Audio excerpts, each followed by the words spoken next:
and welcome to Tattva Conversations and Explorations. For our 8th episode on biology, we sat down with Professor Ashleigh Griffin.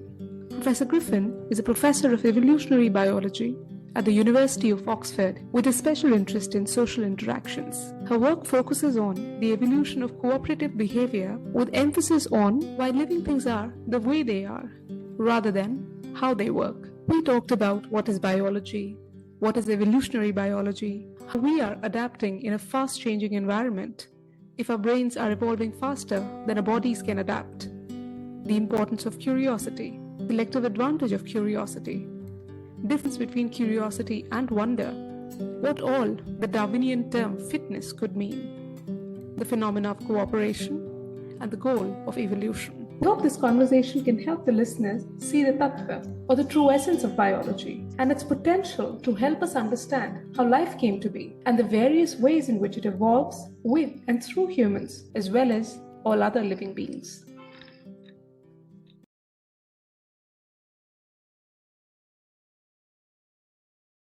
Hello, Professor Griffin. Welcome to Tattva. Good morning. For me, good morning. Yeah, good afternoon for us. Good afternoon for us. So I have prepared a bunch of questions, Professor Griffin, and I think the first question I have is the most basic one, but I think that is an important one. Could you please help us understand what biology is, what evolutionary biology is, and your own approach towards the discipline? So that's quite a broad. That's a big one to start. So biology is the science of the living world, right? So bio is like Latin for life, and so like the biology is like the study of a living thing. So it's as opposed to studying physics or chemistry, where you're studying like atoms and molecules or forces, natural forces, whether it's in space or within atoms. It's the realm of physicists. And the 21st century has been said by lots of people to be the age of biology, because a lot of the challenges that we're facing right now with resistance to antibiotics and bacterial infections, COVID pandemic, for obvious example, global warming, all of these major challenges that we're facing right now have to be solved by biology. So it's a really exciting time to be a biologist. I'm an evolutionary biologist, as you've just said, and so my particular area of expertise isn't so much like in a certain organism. So some biologists will specialize in like crop plants, or they might specialize in like primate behavior, monkey behavior, or whatever it is. And my expertise is in evolutionary biology, which is really in the processes that underline how species change over time, how understanding how organisms are adapted to their environment in the way that Darwin first explained 150 years ago. So it's the process of change is the thing that I'm most interested in, and so my research covers lots of different kinds of organisms, from bacteria to birds to worms, lots of different organisms. But that's because I'm an evolutionary biologist and everything evolves. So I'm not sticking to a single type of living thing. Right, and there was another part to it, which was your own approach to it. We'll get into it. But what I want to understand from you is, one is an evolution like a physical evolution, like the changes in the body of the organism, whatever organism. Then there also seems to be what you've studied in your study with the meerkats out in the wild.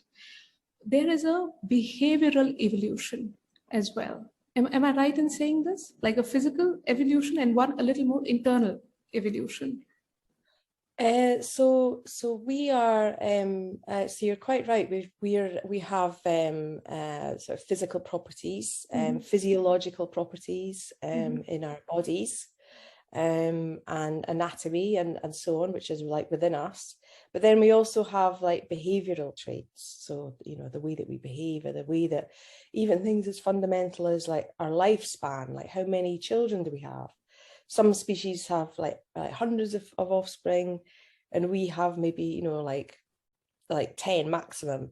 So it's like a sort of all of these traits are the product of evolution, right? So Darwin's theory of natural selection is still like broadly correct today. Like, so 150 years, our basic idea of how evolution happens hasn't really changed since Darwin first pointed out that if you have competition between organisms in a population, and you have a trait that is heritable. So he didn't know anything about genes, but he understood that there was something that was passed on between generations, so from parents to offspring. And he said, if you had like that sort of competition for resources and only some of the organisms surviving, that some traits would be kept and some would be lost. And the ones that would be kept would be the ones that helped organisms better survive in their environment. So all of our traits, whether they're like, whether you're a meerkat in the Kalahari Desert or whether, you're a human being, all the way we are, the reason why we are the way we are, the evolution is the science that answers that question. Right. So for a long, long time, the environment, which, like you said, is what we adapt to, which is what evolution is, it was the same, say, for the lack of a better word, similar. The changes were minute. But now, and when it comes to humans, our environment has certainly changed a lot. Like, I was born in the 80s in India.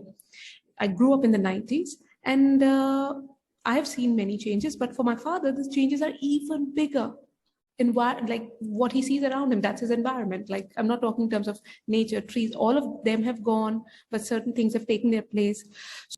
What would you say, if you can perhaps comment on this, that the changes, this sudden and quick and change that's happening in a social environment is happening, perhaps if you've studied this, if this discipline has studied this, what kind of a difference is it making to us, and how do you think we're best adapting to this change as it's happening right in front of our eyes? Yeah, so you've hit on like on a really important topic. People that are thinking about this a lot. The way that human beings have, just as you say, like have been subject to natural selection for generations, hundreds of generations, to have certain characteristics. That environment no longer really exists, or if it does, it's not, it's for the majority of us, it doesn't exist. So the question is then like, maybe we're not so well adapted to our environment now, right? Because it's changing faster than we can adapt to it. Mm-hmm. Your evolution works, it's a change that happens across many generations, okay? It doesn't happen within an organism. It's the process of genes changing over time between generations. So any changes that happen within a single generation or within 2 or 3 generations is probably too fast for us to evolve in response, because it relies on individuals with better suited genes passing those better suited genes to their offspring, and so on and so on and so on. So there's a lot of people who study human evolution and the evolution of human behaviour, try to understand, sometimes it will be things like, so we were likely to have lived in extended family groups. So we would, we're very social creatures, of course, but we would not be living, we would not have evolved to live alone. That's not our brain is not wired to look for lots of the conditions of human life right now. And some people suggest that that disconnect is responsible for things like sort of depression, anxiety, that our brains are simply not wired to cope with the demands of modern life, and that so it's an example of like maybe that we're not so well adapted to the environment that we've created for ourselves now. But yeah, it's happening much faster than we can adapt to it. One more point that's maybe just I'll make briefly on that is that modern medicine has, in a sense, taken some of the pressure off us to evolve out of problems, right? So instead of like evolving resistance to COVID, we just designed a vaccine against. So we're using technology to protect us from pathogens that might have had a massive impact, like in pre-industrial era of human evolution. Right. And all of this is like, it's a two-edged sword, it seems. Like, yes, we have, like you have put it in a way I'd never looked at it like that before. It's taken the burden off of us. Yeah, our cells, our things inside us don't have to, suddenly come up with a new strategy altogether to deal with this thing that they're not prepared to deal with. So we develop medicines, and it's so strangely human that only we can create things we're not ready for. I don't mean it in terms of the medicine, but like you were saying earlier. But coming back to this, then there is also a problem of over-dependency. So then that's why I called it the double-edged sword. Some things we need immediate, we need the COVID vaccine immediate, and okay, so there is this. And once it's taken care of, I do not know how things are, so I'll refrain from commenting. I'm not well equipped to comment on that. But generally, even other medicines, maybe like you mentioned, depression, if you take medicines for depression, there is, while the burden has been taken off of us, but first of all, the burden was also created. That depression, like you said, could be coming up from the fact that we are not well adapted yet. It is a little beyond our ability to, walk hand in hand with. So, okay, we created a problem, then we found a way to deal with the problem, and now the solution itself has come with its own set of problems. So, right, like then what do you predict are, or what would you suggest a good way to deal with this? Just knowing this, that this is happening is also good, that it is biological, it is perhaps out of our control on a personal level, but anything else that you could comment that could help us cope with it better mentally, these things? So I think it's very easy to make unfounded assumptions about the conditions to which we're adapted to thrive and not. We don't really know what the environment was like. We can guess, we know a fair bit about what it was like to be human, like a few thousand years ago, like hundreds of thousands of years ago. But you want to sort of be careful about jumping to too many conclusions about that. So, for example, the example I've just given about the living in a tower block flat, living isolated, being a difficult thing for us, leading to mental illness and so on. That's kind of an example of a theory that you can come up with, but it's very difficult to get evidence of it. So you have to be a little bit careful about pointing to that and saying that's because we haven't been able to evolve to living on our own in tower blocks, right? Okay. So with that caveat, I think so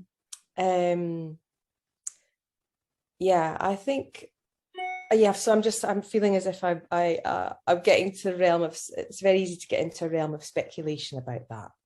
To recognize our limitations as organisms, and I think we expect a lot of ourselves. And I think it's sometimes, it's nice to realize that, we are social organisms and we need human contact. And, sorry, frozen. Can you still hear me? Yeah, I can. Yeah, okay, sorry, yeah, frozen. That we are we are social organisms, and we need one another, and we need to, that's the ideal situation for us. And so, I think it's good to bear that in mind. Right. Absolutely. And when you think about it, would you say that there is a gap? Now, this is going to sound so silly, but I don't know how else to put it. That thank you. That our brain has evolved faster than a body can catch up. Like, because something is making the environment move at a pace that it's moving. Our external environment, it is us. It is our thoughts, our imaginations. And at the same time, we have issues with the mind, and I don't know. But what would you say? Yeah. That's a very astute point, Disha. I think so. Our brains have, we can get ourselves onto the moon, right? We've just launched this massive telescope in space to look at the dawn of the universe. Right. We can do all of these things, and you think like, well, how come our brains can do that, but we're still like, basically, basically monkeys, right? That's kind of a different. That's really interesting. What we've our brains have evolved to be extremely adaptable and plastic, right? So I mean, we problem solving, right? So the same brain that saw a problem and solved it by inventing the wheel, right, or inventing bread, all the things that have made like a massive difference to human civilization over the thousands of years. Our brains haven't really changed much since then, right? If at all. The only difference is, and this is what really divides us from any of the most intelligent other organisms on the planet, is language. And the fact that language is key, because language lets us communicate ideas to one another, complex ideas to one another. But crucially, what it lets us do is accumulate knowledge. Mm-hmm. So when we die, all the things that we know, we can write down, right, for other people. And that's what's happened. So we're putting the James Webb Telescope, which just went up into orbit last month. That's the result of many, many innovations that have come before it. Your mobile phone in your pocket. If nobody had to design a mobile phone from scratch, we knew how to make a mobile phone because before that we knew how to make a computer chip, and before that we knew how to make a battery, and so it's all like built up. So our brains are the same as they have always been, but it's just that we're able to solve different problems and much more technical problems because we have this accumulated knowledge over time that we can communicate with one another. You brought up this point of language, which was exactly what was going on in my mind. So it's a fascinating thing to delve into languages, your own and maybe some others. So my husband, he's a teacher of spoken Tamil in South India, and a teacher of spoken Tamil. Sorry, what I teach? Ah, right. Tamil, it's a South Indian language, one of the four major South Indian languages, and it's an old classical language.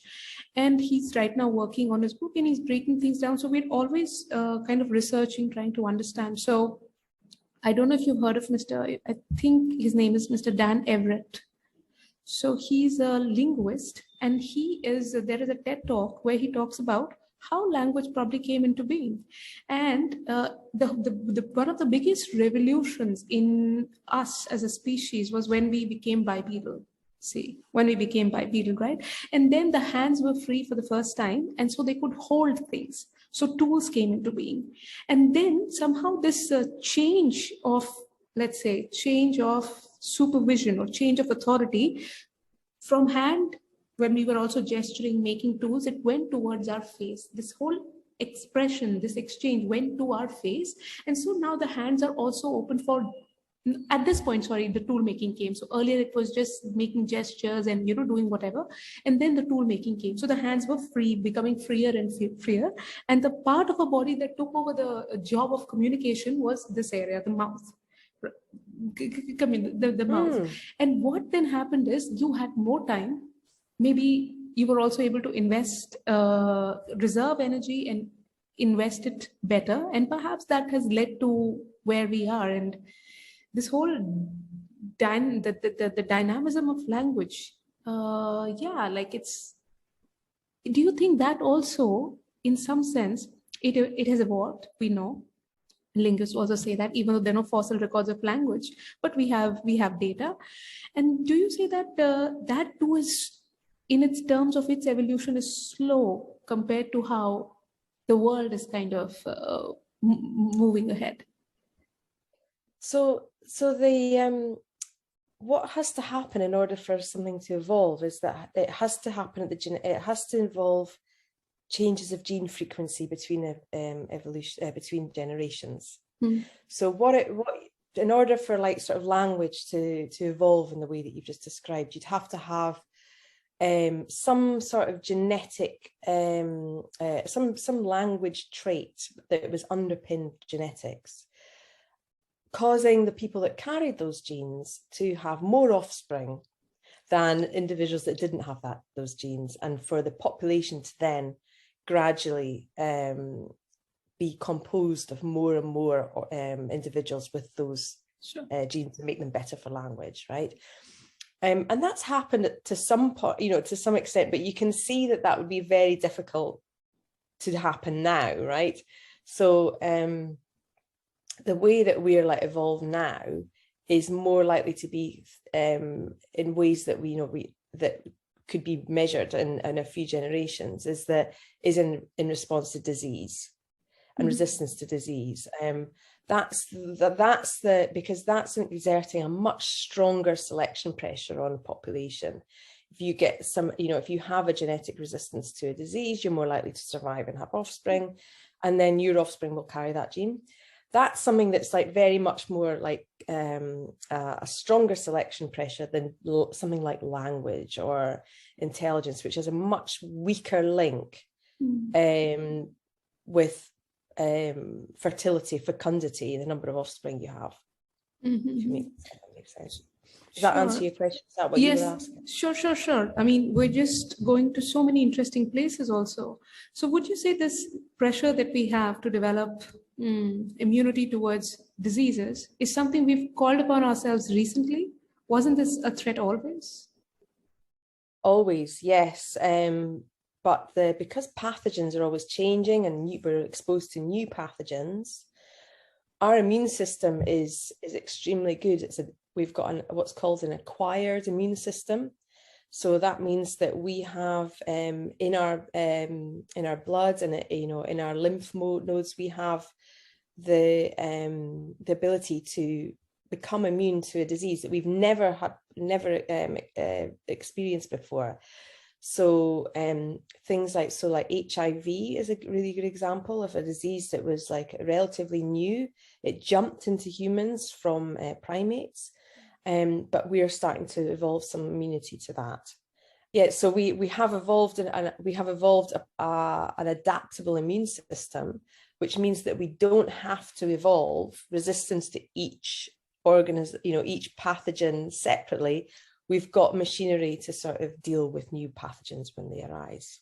If that makes sense. Yeah. Like a tree doesn't have that. It's really interesting. Right. I don't really know why trees survive, because they're standing there for hundreds of years and have all these pathogens coming at them, and they don't have an acquired immune system. But that's another subject. Doesn't matter. Oh my God, yeah. What would be the answer to that question? Amazing. So earlier in the series, we also spoke to one Professor John Wilkins, who's a philosopher of biology or science in general at the University of Melbourne. And he says that evolutionary biology is a very useful way to understand the world. We have been talking somewhere, we are in that area only, but if there's something you'd like to add to it, that your thoughts on it being a useful way to understand the world, and what would you say it has really helped us understand well so far? So I think for me, what I think is really deeply satisfying and beautiful about evolution is that it's touching on the kind of questions that we all have when we're children. So you're like, if you have children and they're always asking you like, why are leaves green, or why are things the way they are? Yes. And it's those questions that evolutionary biologists like keep asking even when they're adults, right? So, why are some birds like colorful and other birds are brown? Or, why do some birds lay one egg and the other ones lay six? It's all these like why. So I think the really cool thing about evolutionary biology, it's not so much about fossils and how things change over time, which is also covered by, of course, by evolutionary science. But it's a little bit more fundamental, just like, why are things the way they are? It's which I think is what's really cool. Yes, and that's something I would like to get into. But first, I know I've read your interview in this, I'll tell you the name of the magazine, Current Biology magazine. And in that you do say that you never lost your childlike curiosity.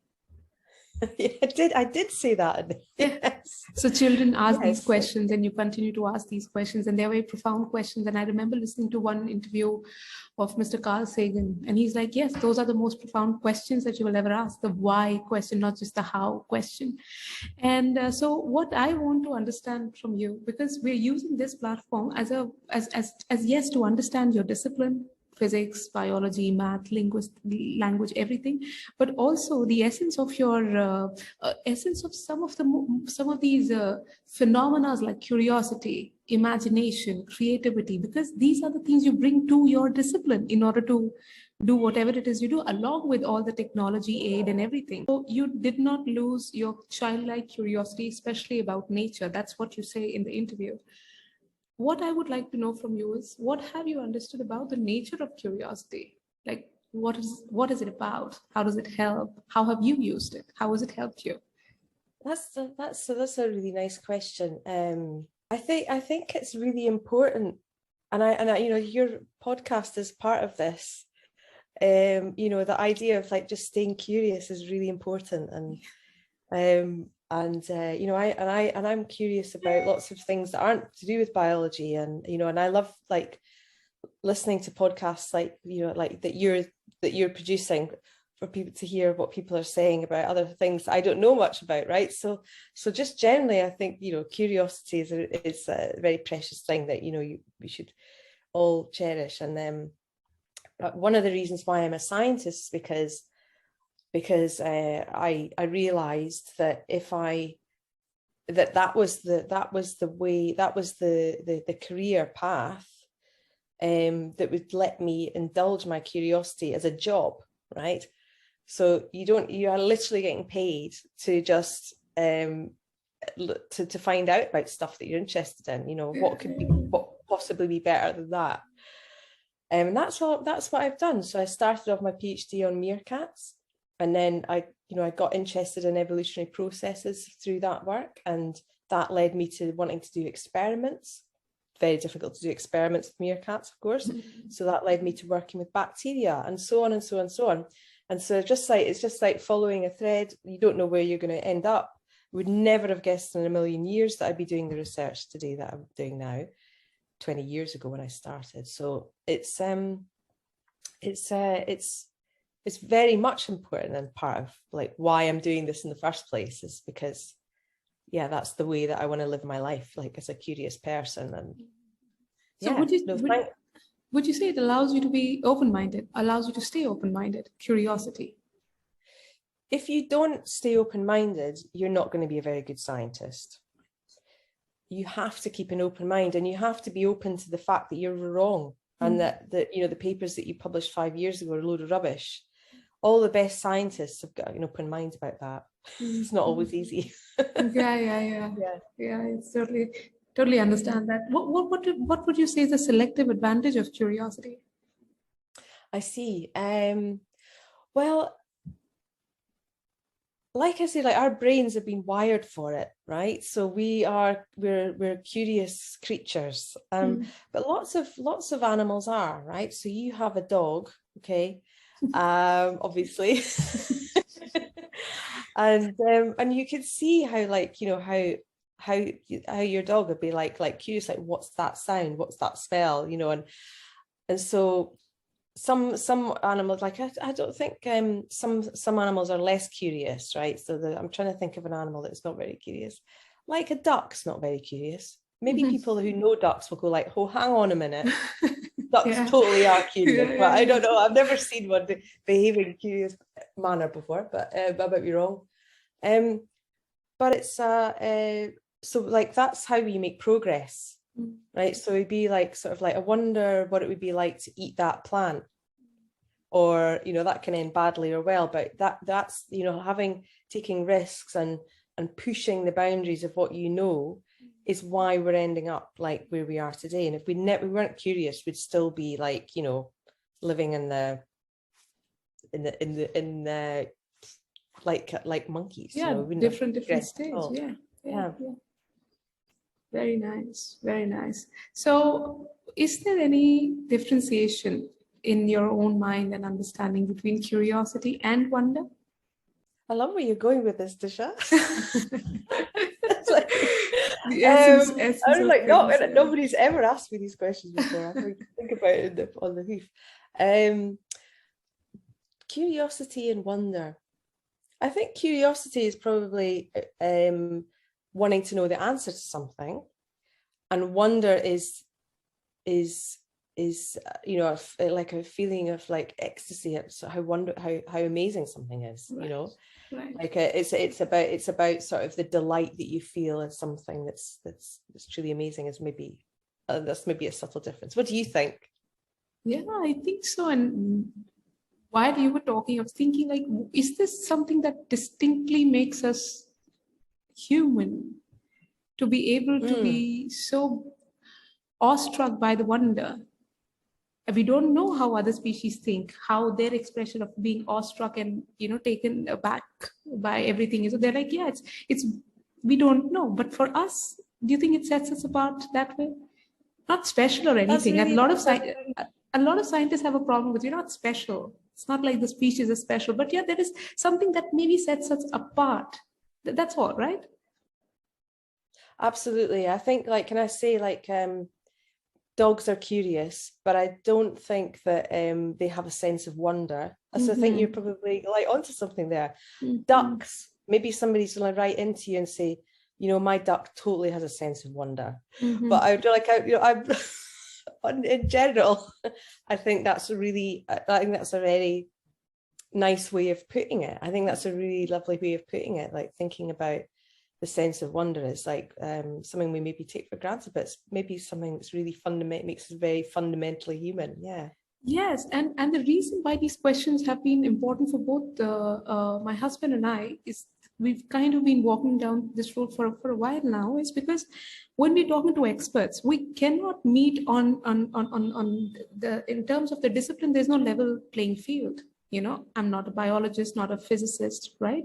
But in terms of ideas, even in terms of tools and tips that you have picked up along the way, those are the ones that come in handy for me. And I see it like, is it curiosity or two? We're calling it like the biggest thing that has allowed us to come so far. So to understand it better, maybe it might improve our application of it.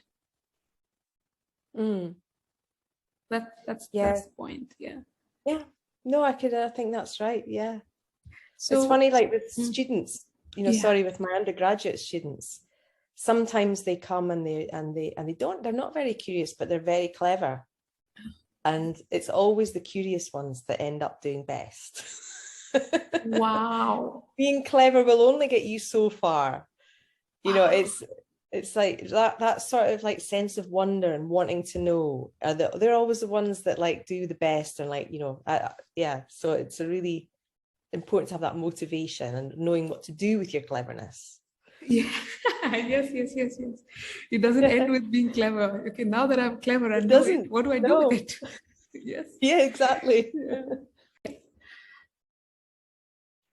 So we've spoken to a lot of scientists, among them a few physicists. And it seems to me, if I've understood it correctly, that most of them do not believe that there is an underlying design. Sometimes they replace the word design with goal. Sometimes they replace it with, somewhere that we are getting to. But would you say that if there is no design per se, but are we designing something as we are going along? And can that design tell us something about where we are headed? or what Sorry, we're looking Disha, I missed the start of that. I didn't Oh, hear you ask the beginning of that question. Yeah. Do you want to have another go? can you hear me clearly now? Am I Yeah, clear? yeah, Okay. yeah. So what I was trying to say is we've spoken to a lot of mathematicians, physicists here and on the platform, and especially physicists. What the sense that I got was that most of them, not philosophers of physics, but most physicists seem to believe that there's no underlying design that that that that that is defining things as they are. Things are kind of unfolding as we go, as new interactions take place, new things come into the world, and so if there is no design per se that we are working towards, would you say that from your understanding and experience with evolution, so to speak, that we are creating a design as we go? And would this design does it indicate towards something that what we prefer as a collective, where we'd like to go? Does it say anything like that?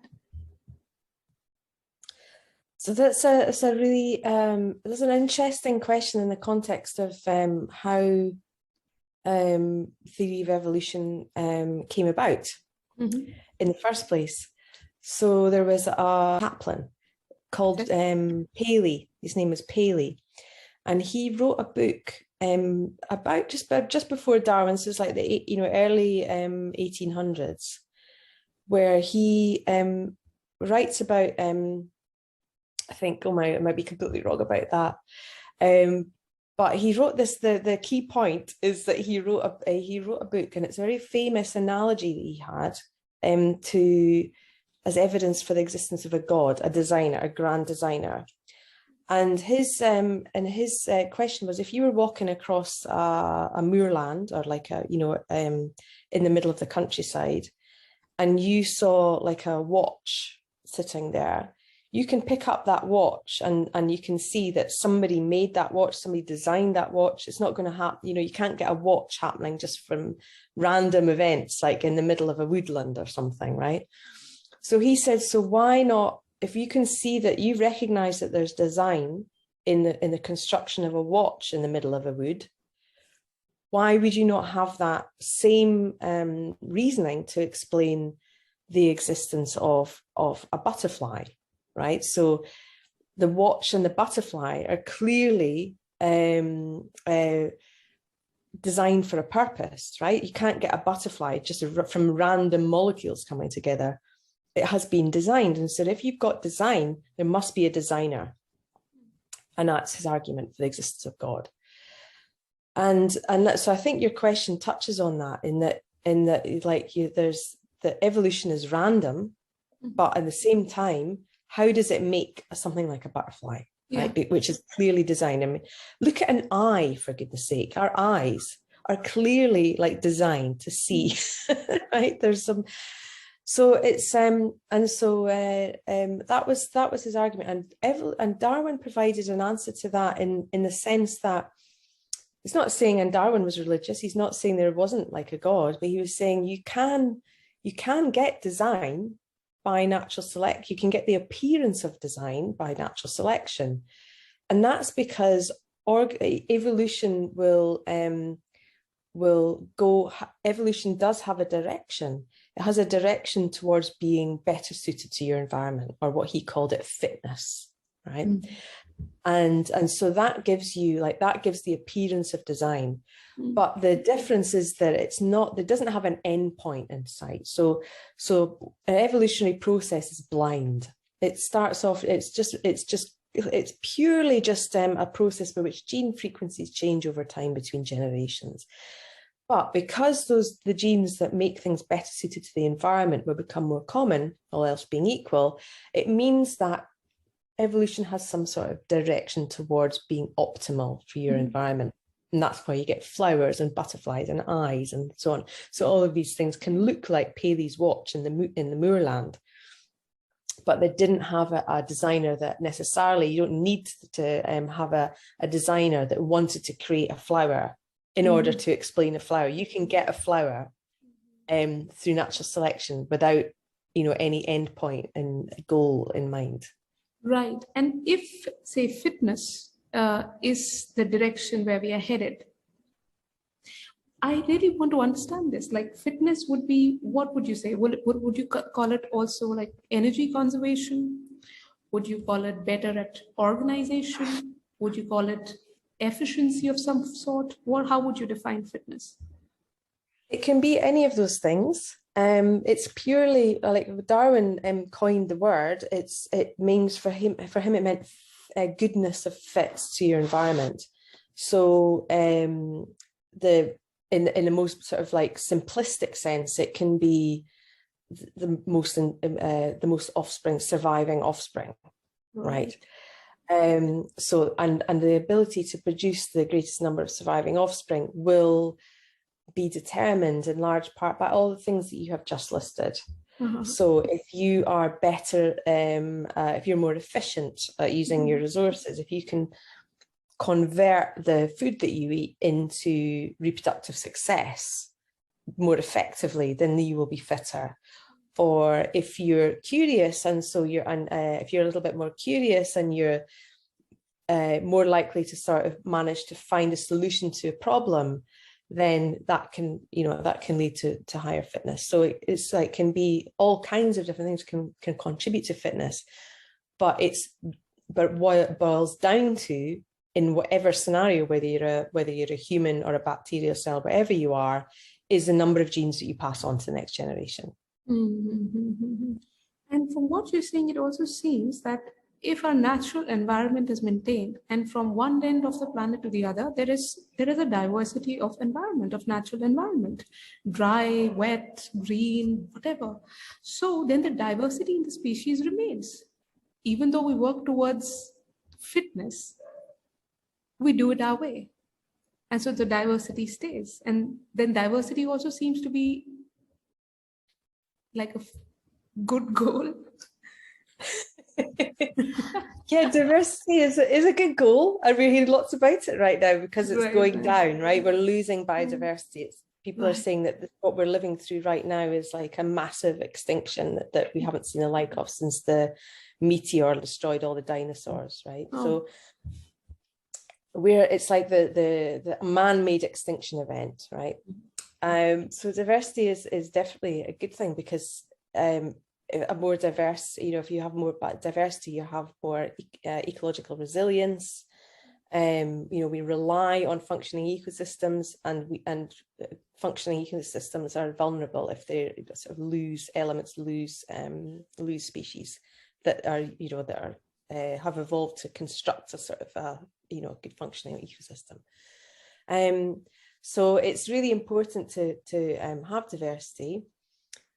Sometimes if there's a one of the, if I understand correctly what you're asking, Disha, is like how is you can have some scenarios where there's one environment that doesn't change, and that will lead to organisms being less diverse, right? Because they're just there's one. So for example, a crocodile, right? Crocodiles are one of the most ancient lineages of life on Earth. Like crocodiles, dinosaurs have come and gone. Crocodiles, basically, if you were to go back like millions of years before the dinosaurs even arrived, you'd go and you'd say, oh, that's a crocodile. Right? They haven't changed. And that's because like basically a crocodile is like really well designed for what it does. It doesn't have to get curious. It doesn't have to develop language to do what it's doing. It does it really well. And so it's not, evolutionary change isn't necessary. It's not inevitable. If you've managed to sort of find a peak of being incredibly good at catching things in your jaws and living in water, then you don't have to change very much. So but one of the problems that's facing the world now with global warming is that the landscape's changing too quickly for organisms to meet the optimum. So now note that what was the optimum for thousands of generations is no longer the optimum. And when that happens, sometimes populations might move. So you can have like populations of animals and plants maybe shifting their range further up mountainsides. So they're like moving over generations to track the temperature to which they're adapted. Or you might have like a latitude change. So they might move like further north or south to sort of like get away from conditions that are no longer hospitable. And that's what we're seeing now with global warming, is that that sort of fitness, the fitness peak that organisms were at for thousands of generations is no longer the optimum. They no longer have the optimum, what we call phenotype anymore, because of changing environment. Right. I totally, completely understand that. So, can you, I think now I'd like to focus on your work with the meerkats. Can you tell us about your experience studying the cooperative breeding among meerkats, and generally what it taught you about the phenomena of cooperation? Yeah, so I sort of started working on meerkats pretty much by accident, but it turns out to be like a happy accident. So set me on my path, like to this day, really, even though I don't study them anymore. Meerkats are a type of mongoose. What you have in India, you have mongooses in India, and they're in the mongoose family. But they live in the deserts of South Africa, in the Kalahari deserts. And the scientists became interested in them because they live in these social groups, and people were really attracted to them because you could see them sort of like caring for one another's offspring, or like going up and looking out for predators while the rest of the group fed underneath them. So they have these like really like sort of very obvious cooperative behaviours, and they live in small groups of like sort of 10 to 30 individuals. And the question is like that scientists ask about social behaviour like that is, again, sort of like in the context of Darwin's theory of natural selection, where which explains evolutionary change through competition. So, your individuals are competing with one another for resources, and the one that's most aggressive, most competitive wins. And so in the context of that understanding of how evolution works, cooperation doesn't fit in so well, right? How does Darwin's theory explain why, instead of like using resources that you've gathered to have offspring and spread your genes to the next generation, instead of doing that, using it to help another individual have offspring, right? So how does that work? How does that evolve? Why is it the case that a gene for being cooperative like that can outcompete a selfish gene, where you have a gene, well, I'm not going to give you those resources, I'm going to keep them for myself. Why? How can we explain that not the selfishness not always winning out against cooperators? And so meerkats are a really useful organism for studying those kinds of questions. So that's really what that project was all about. My specific role in it was to genotype the meerkat, so we can use like these little genetic markers. That at that time people used they were called microsatellites, and they're just like a little bit of the genetic signature that you can use to tell family relationships. So whether meerkat A was related to meerkat B, whether they were brothers and sisters or whatever. So that's what I did. And some of these lessons on cooperation, what can we bring to our world?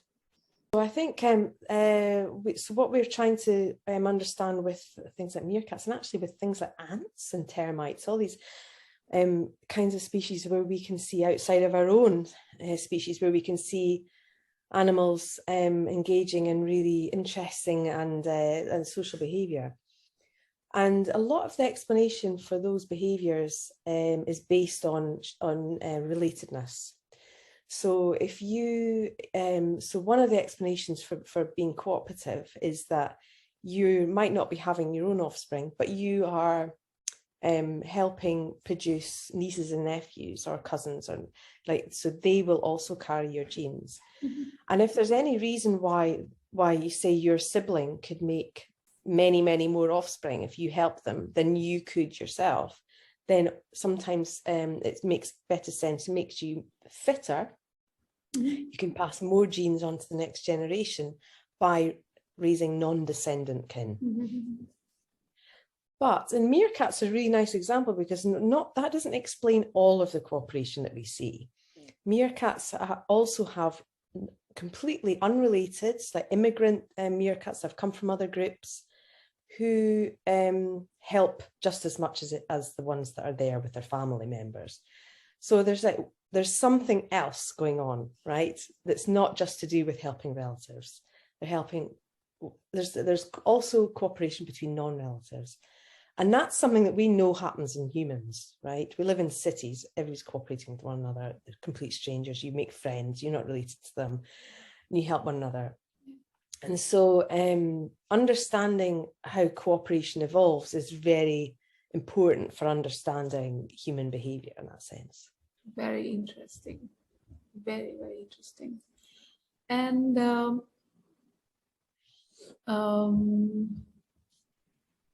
okay, maybe this can be, there are just, I think, 2 more questions to go for us. What I would like to ask you is, when you started out, it's a little late in the conversation, but when you started out as a biologist, were there any specific questions that you set out to find answers to, or did certain questions kind of emerge as you progressed in your career? Yeah, I think probably I can most simply divide that into two lines of questioning. So from the meerkats, one of the things that I discovered, as I've just described, is that whether or not meerkats were related to the pups, the baby meerkats in the group, it didn't make a huge difference to their cooperative behaviour. They helped whether they were related or not. But if you look at other species of animals that have the same, like what we call cooperative breeding system, where you have like non-breeding helpers present, when you look at other cooperative breeding species, they do very strongly prefer to help relatives over non-relatives. So one of the things that I tried to do in my research is understand why species A has one pattern of behaviour and why species B has a completely different pattern of behaviour. What is it that leads to these differences? Why do some birds have helpers? Why do some birds not have helpers? Why do so? So part of my research is aimed at like trying to understand species diversity, trying to understand why some species are different from others. That's one side of it. The other question that's really motivated me through my career is whether we can use the understanding that we have about the way that social behaviours evolve to try to develop new ways of combating bacterial infection. So we know that bacteria also cooperate with one another. They not consciously, not with like as sentient beings, how we think of cooperation as being quite a cognitive experience, cognitive activity. For something like a bacteria, it certainly isn't, of course, but it's still bacteria still put resources into performing actions that benefit their neighbours.